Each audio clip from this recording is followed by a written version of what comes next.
Шын исеме Миңлебай Хайруллин аның. Кылбай Мыраса авылында туып үсә, 14 яшенә кадәр биредә гомер кичерә. Зариф Муллада укып Коръән хафиз була. Шуңа да Зариф хәзрәт аңа Габдулла дигән яңа исем бирә. Миңлебайдан Габдуллага әйләнеп гомеренең соңгы чорына кадәр шул исемдә йөри ул. Соңрак Кариев фамилиясен ала. Әтисе Хайрулла исемле, әнисе Газизә исемле. Әнисе балалар карап өйдә торса, әтисе бик күп еллар, 25 елдан артык солдат хезмәтен үтәп кайтканнан соң, итек тегү һәм шушындый һөнәрләр белән шөгыльләнеп, шушы балаларны тәрбияли. Безнең Габдулла күп балалы гаиләдә иң акыллысы, иң инициативалысы булып чыга һәм инде иң беренче булып мәчеткә тартыла. Габдулла Кариев татар профессионал театрына нигез салучы, аның беренче артисты, режиссеры булып тарихка кереп кала. Сәйер труппасы белән татар-рус классикларының тәрҗемә әсәрләрен сәхнәләштерә.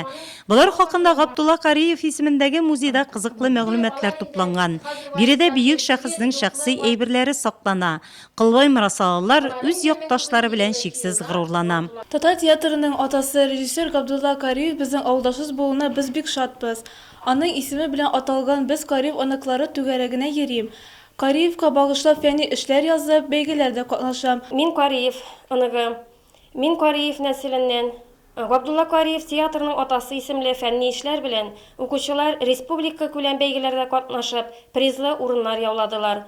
Мин Кариев нәселеннән дип аталган Ногманова Римманың эше, шулай ук Кайым Насыри исемендәге регионара фәнни эшләр бәйгесендә җиңү яулады. Габдулла Кариев 1920 елның 28 гыйнварында 34 яшендә вафат була. Син кояш идең, вакытсыз үлдең дип язалар татар яшьләре эш газетасында. Габдулла Кариев исемен мәңгеләштерү йөзенә районда, республикада зур эшләр башкарыла.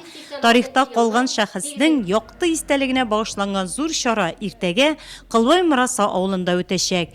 Нурлат телевидениесенең Габдулла Кариев исемендәге музей хезмәткәрләре белән берлектә әзерләгән тапшыруны бүген татар һәм рус телендәге чыгарылышларыбыздан соң карый аласыз.